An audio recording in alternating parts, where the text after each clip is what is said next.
In today's video, I'm going to teach you how to connect Replit to Cursor easily and effectively. This process will allow you to streamline your development workflow by linking your Replit apps to Cursor. So let's dive right in. First, let's begin by navigating to the Replit homepage. To do this, open your browser and head over to the Replit website. If you're not already logged in, go ahead and sign in to your account to gain access to all the necessary features. Once you're on the main page, take a moment to look around at all the resources available to you. Now that you're on the Replit homepage, the next step is to click on the Apps section.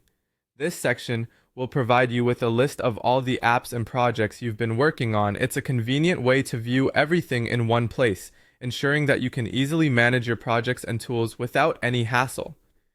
With the Apps section now open, it's time to choose the project you want to connect to Cursor. Simply scroll through your list of projects and click on the one you wish to work with. This will take you directly into the development environment of your chosen project, setting you up perfectly for the next few steps. Once your project is open, you should see a search bar. This is where the magic happens. Click on this search bar so you can type in the necessary command. It's important to make sure you're in the right project because this will ensure that the connection process goes smoothly. Now that the search bar is selected, type in SSSH.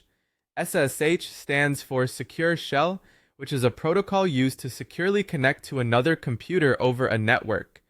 Typing this command will lead you to the next essential step in establishing a connection between Replit and Cursor.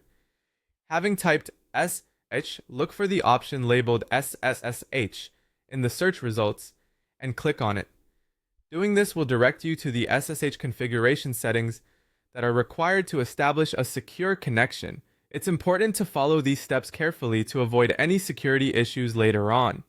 Finally, with the SSH settings in place, you'll see a Connect button. Clicking on the Connect button will initiate the connection process between Replit and Cursor.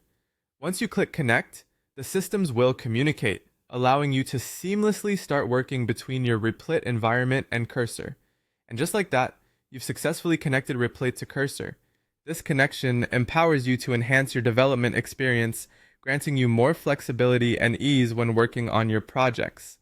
I hope this guide was clear and helpful in getting you set up. Thanks for watching, and happy coding!